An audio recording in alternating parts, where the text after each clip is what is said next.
My parents cut me off completely when I turned 18. "You're an adult now. Figure it out yourself," my father said, closing the checkbook with a sharp snap.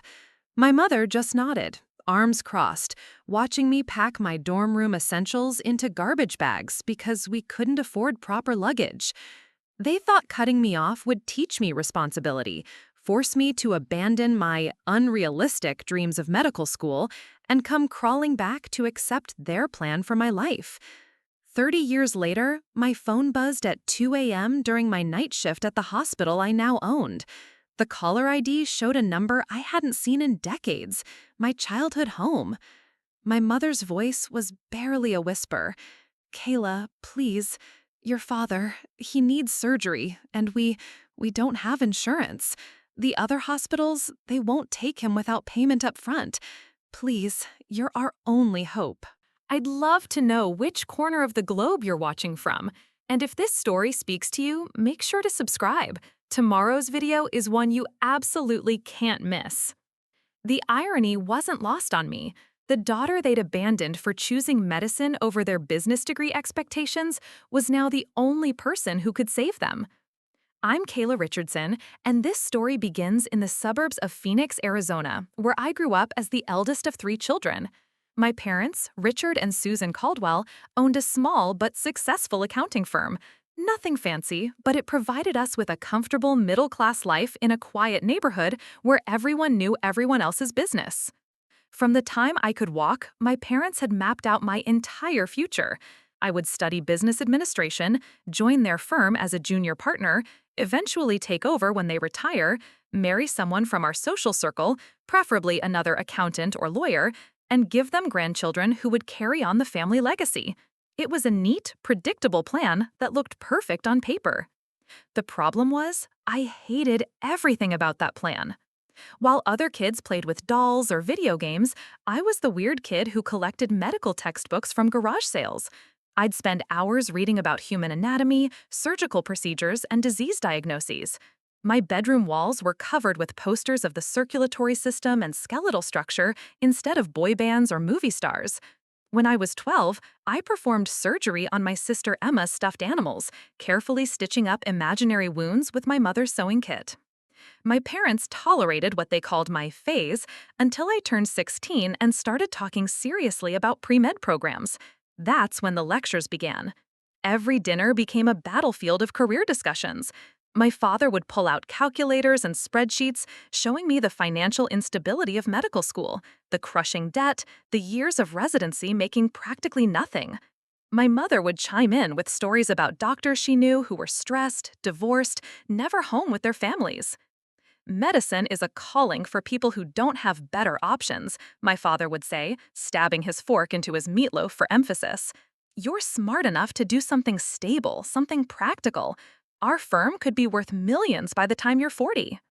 But every time I volunteered at the local hospital, every time I shadowed Dr. Martinez in the emergency department, every time I held the hand of a scared patient or watched a surgeon save someone's life, I knew with absolute certainty that this was what I was meant to do. It wasn't about money or prestige, it was about making a difference when people needed it most. The tension at home became unbearable during my senior year of high school. I'd been accepted to Arizona State University's pre-med program with a partial academic scholarship, but I'd need help with living expenses and the remaining tuition. My grades were excellent, 4.2 GPA, president of the science club, volunteer hours that impressed college admissions counselors, but none of that mattered to my parents. "We're not funding this fantasy," my mother announced one evening after I'd shown them my acceptance letter. "If you want to waste your life playing doctor, you'll do it without our money." My father was more direct. "Choose now, Kayla. Business school with our full support, or medical school on your own. But don't come running back to us when you realize how impossible it is." They seemed convinced that without their financial safety net, I'd crumble within a semester and come begging to transfer to business administration. They'd seen too many of their friends' children change majors when reality hit, and they were certain I'd follow the same pattern. I had 3 younger siblings, Emma, who was 15, and the twins, Jake and Josh, who were 13. Emma understood my dreams and secretly supported me, but she was smart enough not to openly defy our parents. The twins were too young to really grasp what was happening, just confused about why family dinners had become so tense. The worst part wasn't even my parents' disapproval. It was watching how their attitude affected the whole family dynamic. Emma started walking on eggshells, afraid to mention her own college plans. The twins picked up on the tension and began acting out at school. Our house, which had always been filled with laughter and weekend barbecues, became a place where everyone avoided each other. My best friend since elementary school, Sarah Chen, watched all this unfold with growing disbelief. Her parents, both engineers, had always encouraged her to pursue her passion for environmental science, even though it wasn't the most lucrative field. She couldn't understand how parents could put financial considerations above their child's happiness and calling. "They'll come around," Sarah kept saying. "Once they see how serious you are, how well you're doing, they'll realize they were wrong." But I knew my parents better than that. Richard and Susan Caldwell were not people who admitted mistakes easily. Once they took a position, they doubled down on it, convinced that their experience and wisdom made them right. They'd built their entire identity around being practical, responsible adults who made smart financial decisions. Supporting their daughter's impractical dream would mean admitting their worldview was flawed. The breaking point came 3 weeks before graduation. I'd been working part-time at a local clinic, filing paperwork and observing when possible. Dr. Janet Holloway, the clinic director, had taken me under her wing and offered me a full-time position for the summer with a small scholarship program attached, enough to help with my first semester expenses. I came home excited to share the news, thinking maybe this would show my parents that my dreams weren't just fantasies, but were already opening real opportunities. Instead, my father's face darkened when I explained the job offer. "You're taking a minimum wage job instead of the internship I arranged at Henderson and Associates?" he asked, referring to their biggest client's accounting firm. "Do you have any idea what kind of connections you're throwing away?" That's when I realized we weren't just arguing about college majors or career paths. We were fighting about two completely different definitions of success, two incompatible ways of looking at life's purpose. To them, success meant financial security, social status, and following proven paths. To me, success meant using my abilities to heal people, to be there during their most vulnerable moments, to save lives. The conversation escalated quickly. My mother accused me of being selfish and ungrateful. My father called me naive and immature. When I tried to explain that some things were more important than money, he slammed his hand on the table so hard that the salt shaker fell over. "If you think you're adult enough to make these decisions," he said, his voice cold and final, "then you're adult enough to live with the consequences. We're done supporting this nonsense." That night, I lay in bed listening to my parents arguing in their room, something that rarely happened in our house. I could hear my mother crying and my father's voice getting increasingly frustrated. Part of me wanted to knock on their door to find some compromise that would keep our family together. But I knew that any compromise would mean giving up everything I'd worked toward, everything I believed in. The next morning, my father informed me that they would pay for my high school graduation expenses and nothing more. No college fund, no living allowance, no family car to borrow. I would receive my inheritance early, a check for $2,000, my share of what they'd saved for my education. And after that, I was on my own. "This is your choice," my mother said, not making eye contact. "We hope you'll reconsider before it's too late, but we won't enable this path." As I prepared for graduation, watching my classmates excitedly discuss dorm assignments and orientation weeks, I felt a mix of terror and determination that I'd never experienced before. I was about to become completely independent at 18, with no safety net, no family support, and dreams that suddenly felt both more precious and more impossible than ever. Graduation day arrived with the kind of blazing Arizona heat that made your clothes stick to your skin before you even stepped outside. I sat in the school auditorium wearing my cap and gown, watching families celebrate around me while mine maintained the polite distance they'd perfected over the past month. My parents attended. Appearances mattered too much in our social circle for them to skip it entirely, but they might as well have been strangers. Emma squeezed my hand during the ceremony. She'd been my only real ally through this whole ordeal, sneaking me encouraging notes and offering to lend me her babysitting money. The twins, Jake and Josh, kept looking back and forth between me and our parents, clearly confused about why everyone seemed so formal and distant. After the ceremony, families gathered on the lawn for photos. Sarah's parents immediately pulled me into their celebration, treating me like a second daughter while my own parents posed stiffly nearby. Mrs. Henderson from the accountant firm whispered that if I ever needed anything, their door was always open. It was the first time in weeks that someone had made me feel like my dreams were valid rather than selfish. My parents managed exactly 3 photos with me, the bare minimum they could take without raising questions from their friends. In every picture, their smiles looked painted on. When Mrs. Henderson from the accounting firm approached to congratulate me and ask about my college plans, I watched my mother's face flush with embarrassment as she made vague comments about Kayla exploring her options. The real confrontation came that evening. I had spent the afternoon at Sarah's house, helping her pack for her environmental science program at UC Berkeley. Her room was full of excited energy, course catalogs, dorm decoration ideas, schedules for freshman orientation. Being there made my own future feel even more uncertain and terrifying. When I returned home around 8, I found my parents waiting in the living room with 3 envelopes on the coffee table. The formal way they sat, my father in his chair, my mother on the edge of the couch, told me this wasn't going to be a casual conversation. "Sit down, Kayla," my father said. His voice had that tone he used for difficult clients, professional and emotionally detached. The first envelope contained my birth certificate, social security card, and other important documents. The second held medical records and immunization history. The third contained a cashier's check for exactly $2,000, my share of what they'd saved for my education. A lot of love and effort went into bringing this story to life. If you're enjoying it, we'd be so grateful if you'd subscribe to our channel. Now, back to where we left off. This represents your share of the college fund we established when you were born, my mother explained, her voice carefully controlled.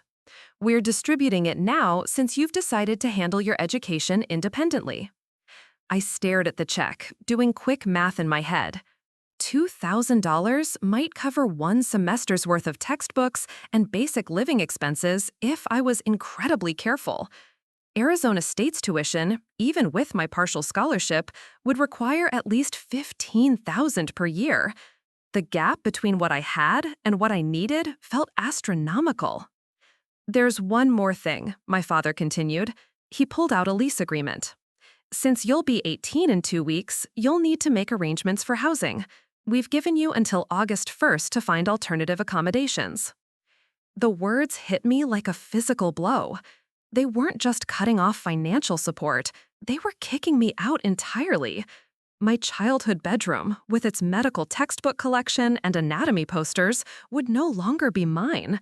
The house where I'd grown up, where I'd spent countless hours studying for the MCAT prep courses I'd taken early, where I'd dreamed of coming home during medical school breaks, none of it would be available to me anymore. "You're throwing me out?" I asked, my voice barely above a whisper. "We're helping you transition to independent adulthood," my mother corrected, but I could see her hands shaking slightly. "You've made it clear that you don't value our guidance or support. This is what being an adult means, making your own decisions and living with the consequences." Emma appeared in the doorway, having obviously been listening from the stairs. "This is insane," she burst out. "She's your daughter. You can't just—" "Emma, go to your room," my father said sharply. "This doesn't concern you." But Emma planted herself firmly in the doorway. "It does concern me. She's my sister, and you're destroying our family over something stupid." The look my father gave Emma was colder than anything I'd ever seen from him. If you'd like to continue living in this house and receiving our support for your own education, you'll stay out of decisions that don't involve you. The threat was clear. Emma's defiance could cost her everything, too. I watched my 15-year-old sister's face crumple as she realized the impossible position she was in. She looked at me with tears in her eyes, and I knew I had to protect her from getting caught in this battle. "It's okay, Em," I said quietly. "Go upstairs." She hesitated for a moment, then ran up the stairs. I heard her bedroom door slam, followed by muffled crying that broke my heart more than anything my parents had said. "You have 6 weeks," my mother said, standing up to indicate the conversation was over. "We expect you to conduct yourself appropriately during that time. No drama, no attempts to turn your siblings against us, and no involving outside parties in our family business." I looked down at the envelopes in my lap, trying to process what had just happened. 6 weeks to figure out housing, work, and somehow still start college in the fall. 6 weeks to build an entire independent life from scratch with $2,000 and no safety net. "What if I change my mind?" I asked, hating myself for the question, but needing to know. "What if I apply to business school instead?" My parents exchanged a look that I couldn't quite read. Hope? Relief? Vindication? "Your room will always be here," my father said. "The college fund can be restored. The Henderson internship is still available. All of this can be undone if you make the right choice." But there was something in his tone that told me it wouldn't really be undone. Even if I gave in now, this confrontation would always be between us. They would always know they'd have to break me to get compliance, and I would always know I'd given up everything I believed in for their approval. That night, I called Dr. Holloway at home, something I'd never done before. When I explained my situation, she was quiet for a long moment. "Are you absolutely certain about medical school?" she asked finally. "Because what you're about to do, supporting yourself through undergraduate and then medical school without family help, it's not impossible, but it's going to be the hardest thing you've ever done. There's no shame in choosing an easier path." I thought about Emma crying upstairs, about the twins who wouldn't understand why their big sister suddenly disappeared, about Sarah packing excitedly for a college experience I might never have. But I also thought about the patient I'd comforted last week when her chemotherapy made her violently sick, about the way her face had lit up when I'd stayed with her through the worst of it. "I'm certain," I said. "Then we'll figure this out," Dr. Holloway replied. "Come in tomorrow morning, I have some ideas." The next few weeks blurred together in a haze of desperate planning. Dr. Holloway connected me with a network of healthcare professionals who'd been in similar situations. I learned about programs I'd never heard of, work-study opportunities, medical assistant certifications that could help pay for school, scholarships specifically for first-generation college students pursuing medicine. I moved with Sarah's family temporarily while I searched for more permanent housing. My parents maintained their cold politeness when I came by to collect my belongings, but they felt like strangers wearing familiar faces. The twins kept asking when I was coming home, and I had to explain that I was going to live somewhere else now, watching their confusion turn to hurt. Emma met me secretly at the public library twice a week. She'd update me on family dynamics, how quiet the house had become, how our parents never mentioned my name, how she'd caught her mother crying while doing laundry in my empty room. Each conversation made me question whether I was being incredibly brave or incredibly stupid. The worst moment came 3 days before I was supposed to move out completely. I stopped by to get the last of my things and found my mother in my room, sitting on my striped bed, holding one of my old medical textbooks. When she saw me, she quickly wiped her eyes and stood up. "I was just checking if you'd forgotten anything," she said, but her voice was thick with emotion. For a moment, I thought she might apologize, might say she'd been wrong, might find some way to bridge the gap that had opened between us. Instead, she handed me the textbook and walked past me without another word. As I loaded the final box into Sarah's dad's truck, I looked back at the house where I'd grown up. My father was watching from the living room window, but he turned away when our eyes met. This was really happening. At 18, I was completely on my own, with nothing but determination and a dream that everyone I'd ever trusted had told me was impossible. My first apartment was a converted garage behind a house owned by Mrs. Rodriguez, a retired nurse who'd heard about my situation through Dr. Holloway's network. $400 a month for a space barely bigger than my childhood bedroom, with a hot plate, mini fridge, and a bathroom I shared with the main house. The concrete floor stayed cold, even in Arizona's brutal summer heat, and I could hear every conversation from the family next door through the thin walls. But it was mine. Nobody could kick me out for choosing the wrong major or following the wrong dreams. Starting college while working 3 part-time jobs created a schedule that would have killed a lesser person. Mondays, Wednesdays, and Fridays, I attended chemistry, biology, and calculus classes from 8 to noon. Tuesday and Thursday mornings were reserved for my medical assistant certification program. Dr. Holloway had convinced me that getting certified would open better-paying opportunities than my current retail job. Afternoons were spent at the university library, where I could study for free in air conditioning and avoid using electricity in my sweltering garage apartment. Evenings belonged to work. Monday through Thursday, I stocked shelves at a grocery store from 6 to midnight. Friday and Saturday nights, I waited tables at a family restaurant where the tips barely covered gas and groceries. On Sundays, I worked a medical assistant shift at Dr. Holloway's clinic, gaining hands-on experience while earning just enough to keep my head above water financially.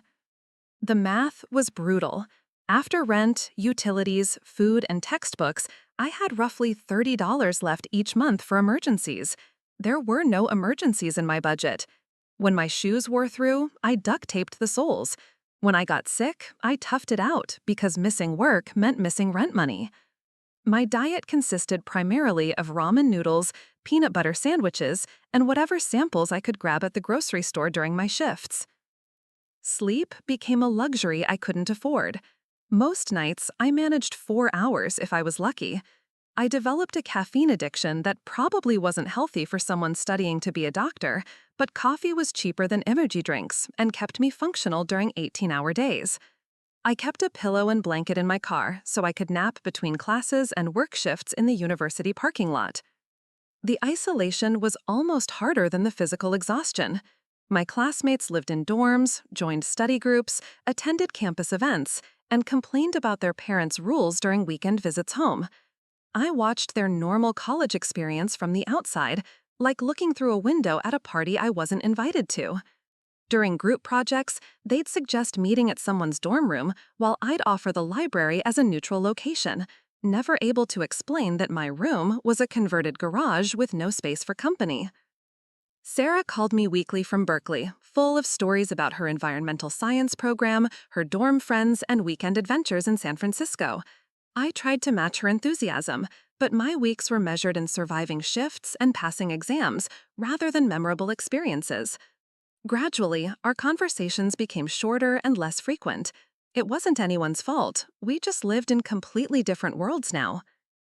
Emma continued meeting me at the library when she could, usually after lying to our parents about where she was going. She'd bring updates about family life that I both craved and dreaded hearing. The twins were struggling in school, acting out in ways they never had before. Our parents had thrown themselves into work, staying late at the office and talking even less than usual. The house felt empty, Emma said, like something essential had been removed. "Mom asks about you sometimes," Emma whispered during one of our clandestine meetings. She'll see something on TV about college students or hear someone mention medical school, and she gets this look, but then Dad changes the subject. "Do they ever say they miss me?" I asked, hating how desperate I sounded. Emma hesitated. "They don't say it, but I think they do. Everything's different now, weirdly different." These conversations always left me emotionally drained. Part of me kept hoping Emma would say our parents had realized their mistake, that they wanted me to come home, that we could find some compromise. But weeks turned into months, and no such message ever came. The academics were challenging but manageable compared to the logistics of survival. Organic chemistry tried to destroy my GPA until I discovered study groups led by teaching assistants who'd grown up in similar financial situations. Biology became my refuge, the subject where everything clicked, where the complexity of human systems felt like poetry rather than torture. Calculus remained a necessary evil that I conquered through pure stubborn repetition. My medical assistant certification opened doors I hadn't expected. Dr. Holloway recommended me for weekend shifts at the hospital emergency department, where I earned more in 2 12-hour shifts than I made in a week at the grocery store. The work was intense, taking vitals, preparing patients for procedures, comforting families during crisis moments, but it confirmed everything I'd believed about my calling to medicine. One particularly brutal night in the ER, a car accident brought in a family of 4. The parents were critical, and their 2 young children were terrified and alone while doctors worked to save their lives. I spent 3 hours with those kids, reading them stories from a children's book someone had donated, helping them call their grandmother, explaining in simple terms that the doctors were working very hard to help their mommy and daddy feel better. When both parents stabilized and removed to intensive care, the attending physician, Dr. Marcus Webb, pulled me aside. "You're pre-med, right?" he asked. I nodded. "Good. Don't let anyone talk you out of it. What you did tonight, that's what medicine is really about. Not just the technical skills, but the human connection." Those words sustained me through the next wave of exhaustion and financial panic. Dr. Webb became an unofficial mentor, allowing me to observe procedures when my regular duties were light and explaining medical decision-making processes that weren't covered in textbooks. He never asked about my family situation, but somehow he always scheduled me for the shifts with the best learning opportunities. The lowest point came during finals week of my first semester. I'd been battling what I thought was just exhaustion, but during my Thursday night grocery shift, I collapsed while unloading a delivery truck. The store manager insisted on calling an ambulance, despite my protests about the cost. The ER doctor, someone I didn't know from my own shifts, diagnosed severe dehydration and exhaustion. As I lay on a gurney receiving IV fluids I couldn't afford, I calculated the medical bills in my head. This single incident would wipe out 3 months of careful budgeting. "Is there someone we can call?" the nurse asked, clipboard ready. "Family member? Emergency contact?" I stared at the ceiling, knowing my parents' phone number by heart, but unable to imagine making that call. "Hey, Mom and Dad, I'm in the ER because I'm working myself to death pursuing the dream you said was impossible. Could you come hold my hand while I prove you right about everything?" "No," I whispered. "There's no one." Mrs. Rodriguez drove me home from the hospital at 3 in the morning, scolding me in rapid-fire Spanish and English about taking better care of myself. She made me promise to eat the meals she'd leave outside my door and to tell her if I ever felt that sick again. It was the most parental concern anyone had shown me in months. I somehow managed to pass all my classes that semester with a 3.7 GPA, but the victory felt hollow when I had no one to share it with. My transcript was mailed to Mrs. Rodriguez's address because I had no permanent family address to use. I opened the envelope alone in my garage apartment, staring at grades that represented more struggle and sacrifice than any of my classmates could imagine. The holidays were the worst part. Campus emptied as students went home to family celebrations, and my work hours increased as coworkers requested time off.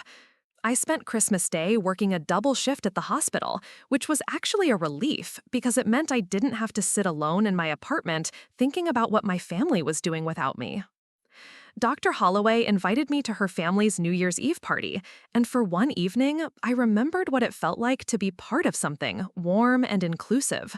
Her colleagues treated me like a promising young professional rather than a struggling teenager, asking about my studies and offering encouragement about medical school applications. But when I went home that night to my cold garage apartment, the contrast hit me like a physical blow. Other people had families who celebrated their achievements, who worried about their well-being, who offered comfort during difficult times. I had textbooks, a pile of medical bills, and the kind of bone-deep exhaustion that sleep couldn't fix. As I started my second semester, one thought kept me going. Every day I survived was proof that my parents had been wrong about me. I wasn't crawling back home. I wasn't giving up on my dreams. I was building something they'd said was impossible, one brutal day at a time. but I had no idea how much harder things were about to get. The turning point came during my sophomore year when Dr. Webb approached me with an opportunity that seemed too good to be true. The hospital was launching a new program pairing pre-med students with experienced physicians for intensive mentorship rotations. The position would pay enough to quit my grocery store job and came with a small scholarship fund for students demonstrating both academic excellence and financial need. The catch, Dr. Webb explained as we reviewed patient charts in the ER break room, is that it's competitive. You'll be up against students from families who've been grooming them for medicine since birth, kids who've had SAT tutors and summer programs at prestigious medical schools. Your application will need to be extraordinary. I thought about the car accident family, about the countless nights I'd spent comforting patients while their families fell apart in waiting rooms, about the medical procedures I'd observed that weren't available to students with traditional backgrounds. Maybe my unconventional path had given me something those other applicants lacked. The application required essays, recommendations, and a presentation to a panel of department heads. I spent 3 weeks crafting my submission, writing about how financial hardship had taught me empathy, how working in healthcare while studying medicine had shown me the human side of treatment, how my patients had become my teachers in ways no textbook could replicate. Dr. Holloway and Dr. Webb both submitted glowing recommendations, but the real surprise came from an unexpected source. Mrs. Rodriguez, who had been quietly observing my struggles for 2 years, wrote a letter as my landlord and surrogate guardian. She described my discipline, resilience, and the way I'd maintained my studies despite circumstances that would have broken most people. Her broken English somehow carried more emotional weight than any perfectly crafted academic reference. The interview panel included Dr. Patricia Vance, the chief of internal medicine, along with department heads from surgery, pediatrics, and emergency medicine. They asked standard questions about my academic goals and research interests, but then Dr. Vance leaned forward with a different kind of inquiry. Tell us about a time when you had to choose between your personal needs and your professional responsibilities, she said.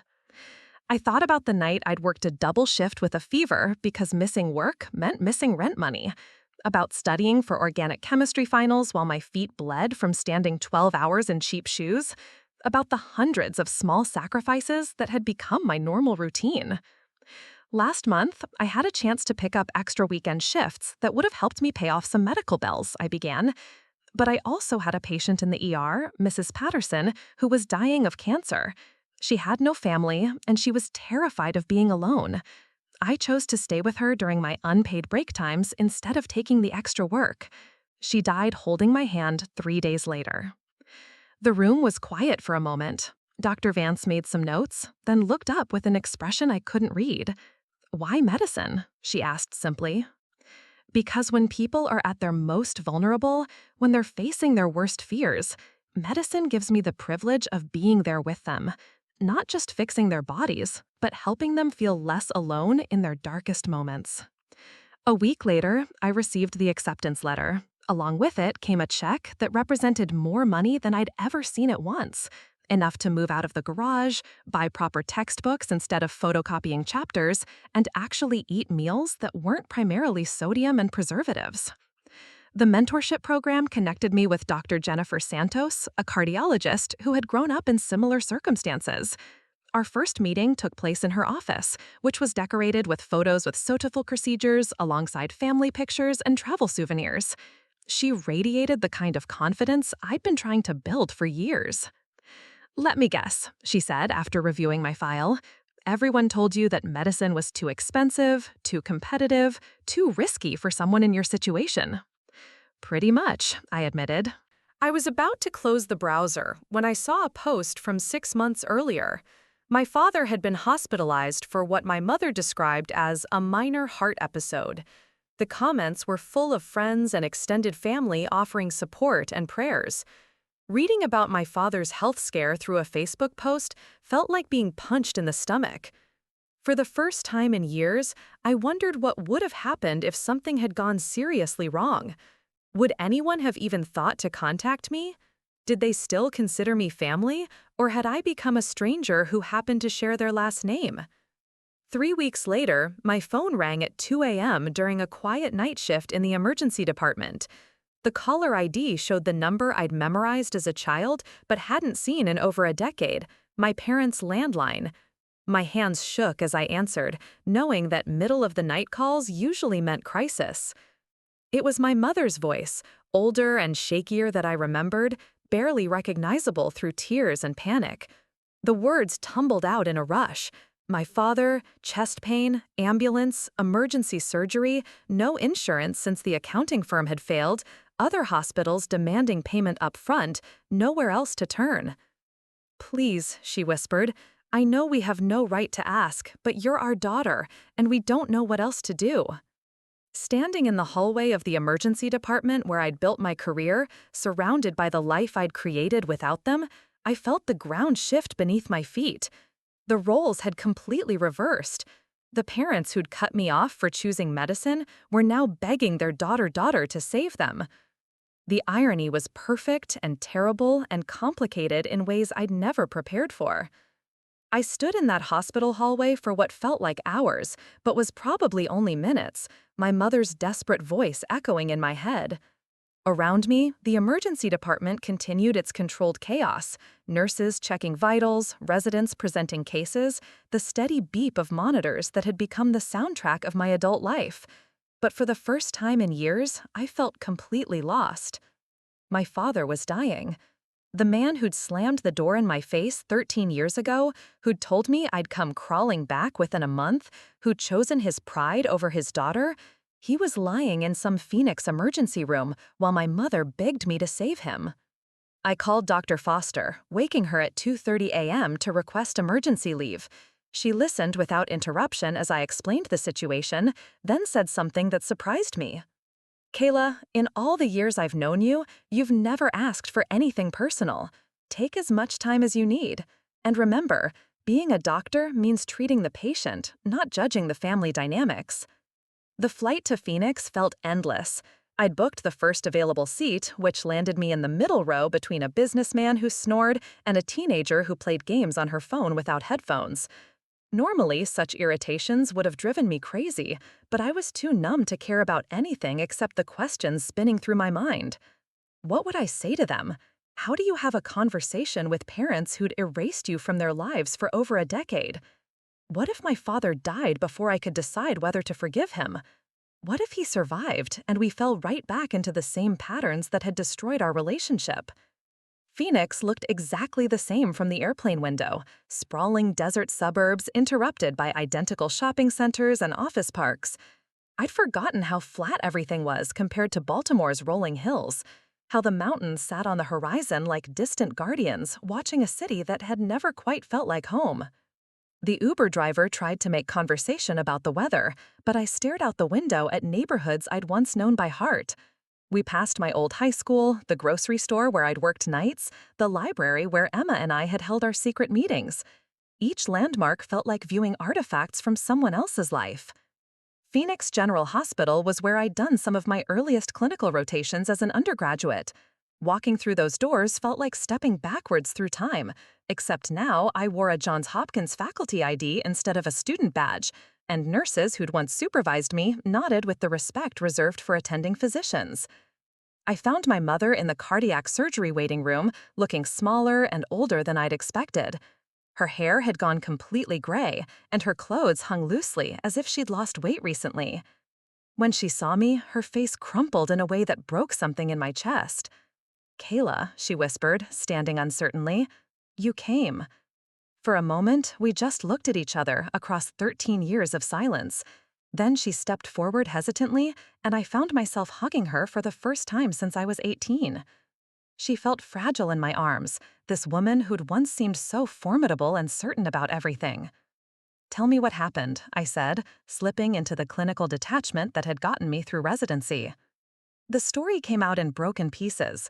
The accounting firm had struggled for years after the 2008 recession, losing clients to larger companies that offered lower prices. They'd mortgaged the house to keep the business afloat, then lost both when bankruptcy became inevitable. My father had been working security guard jobs at 60, trying to pay for bare-bones health insurance that covered almost nothing. He started having chest pains 3 months ago, my mother said, staring at her hands. But we kept putting off the doctor visits because of the cost. Then last night, he collapsed at work.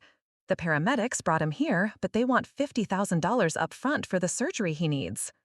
I closed my eyes, thinking about all the research I'd published on exactly this scenario. Patients he delayed care because of financial barriers, who arrived sicker and more expensive to treat because they couldn't afford prevention. What about Emma, the twins? I asked. Emma's husband lost his job 6 months ago. They're struggling with their own mortgage. Jake and Josh are both teachers. They barely make enough to support their own families. We didn't want to burden them. But they'd called me. After 13 years of silence, they'd called the daughter they'd disowned because I was the only one with the resources to help. The irony was so complete, it almost felt scripted. I found my father's surgeon, Dr. Kevin Walsh, and introduced myself as both family and colleague. His expression shifted when he realized who I was, Dr. Kayla Richardson, whose emergency medicine research he'd cited in recent presentations. Professional courtesy opened doors that family connections never could. Your father needs a triple bypass, Dr. Walsh explained as we reviewed the cardiac catheterization results. Without insurance, the hospital wants significant payment up front. But given your position, I think we can work something out through our professional courtesy program. I nodded, understanding the subtext. My reputation was buying my father's life. The surgery took 6 hours. I spent them in the waiting room with my mother, having the strangest conversation of my life.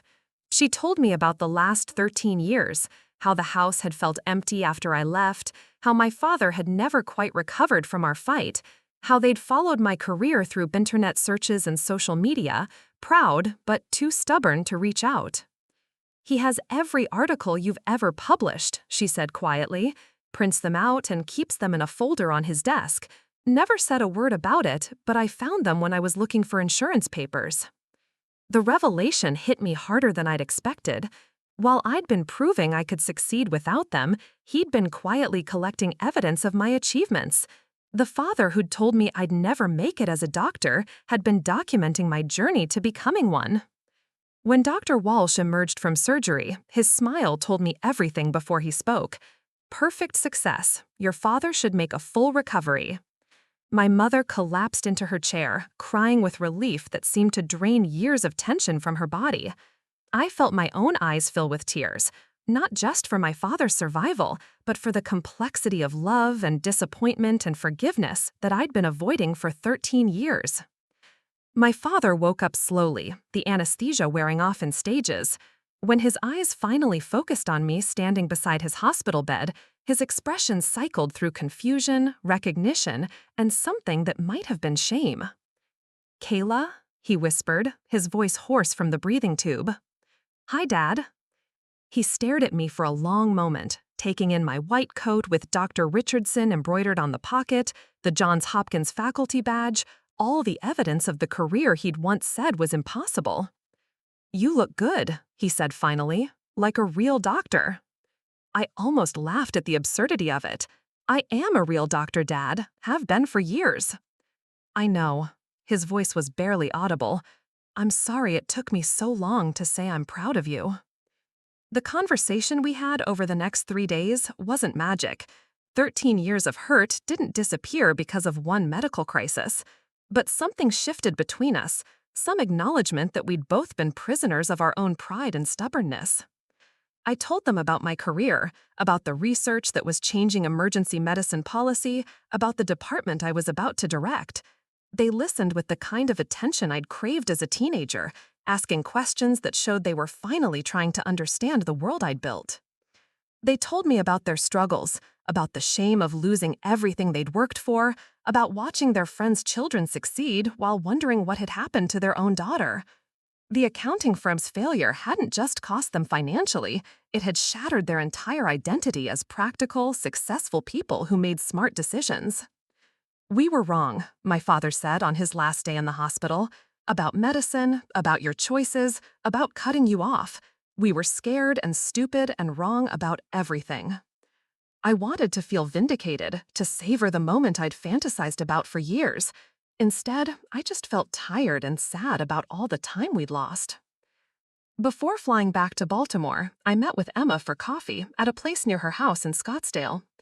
She looked like a suburban mom now, a minivan in the parking lot, kids' toys scattered in the back seat, the kind of conventional life our parents had once wanted for me. "I've missed you so much," she said, and I could see that she meant it. I wanted to reach out so many times, but I didn't know how. It felt like too much time had passed. We talked for 3 hours, catching up on marriages and careers and children I'd never met. She showed me pictures of her kids, my niece and nephew who didn't know they had an aunt. The twins, now adults with families of their own, had both asked about me over the years, but had been discouraged from making contact. "Mom and Dad were different after you left," Emma said. "Harder somehow, like they were always defending a decision they weren't completely sure about." I thought about my father's folder of articles, about the strange loyalty of parents who disowned me but kept track of my achievements, who'd been wrong but hadn't known how to admit it. Flying back to Baltimore, I made a decision that surprised me. I called Dr. Foster and asked if Johns Hopkins had any visiting fellowship programs that might bring me back to Phoenix occasionally. My research on emergency care access could benefit from a Southwestern perspective, and I'd learned something important about myself during this crisis. Success without connection felt hollow. I'd spent 13 years proving I didn't need my family, only to discover that achievement meant more when you had people who understood the journey. My parents had been wrong about almost everything, but they'd been right about one thing. Family mattered, even when it was complicated and painful and required constant forgiveness. 6 months later, I accepted a joint appointment that split my time between Johns Hopkins and a new emergency medicine research institute in Phoenix. It wasn't a complete reconciliation. Too much damage had been done for that. But it was a beginning, a chance to build something new from the pieces of what we'd broken. The scared 18-year-old who'd been kicked out for following her dreams had become Dr. Kayla Richardson, emergency physician, researcher, and daughter who'd learned that forgiveness wasn't about forgetting the past, but about choosing what kind of future you wanted to build. Sometimes the most important medicine we practice has nothing to do with surgical procedures or research protocols. Sometimes it's just showing up when someone needs you, even when they haven't earned it, even when it's complicated, even when you're not sure if healing is possible. That night in the ER 13 years ago, when my mother had smirked and predicted I'd be back begging within a month, neither of us could have imagined how the story would end. She'd been right about one thing: I did come back. But I came back as the person I'd chosen to become, on my own terms, carrying both my achievements and my capacity for forgiveness. And maybe that was the most important lesson medicine had taught me. Healing is always possible, even when it takes much longer than anyone expects. Looking for more? We've got 2 amazing stories ready for you right on screen. If this one touched you, these are absolutely worth your time. Click to watch them now. And hey, subscribe and hit that bell to never miss our latest uploads.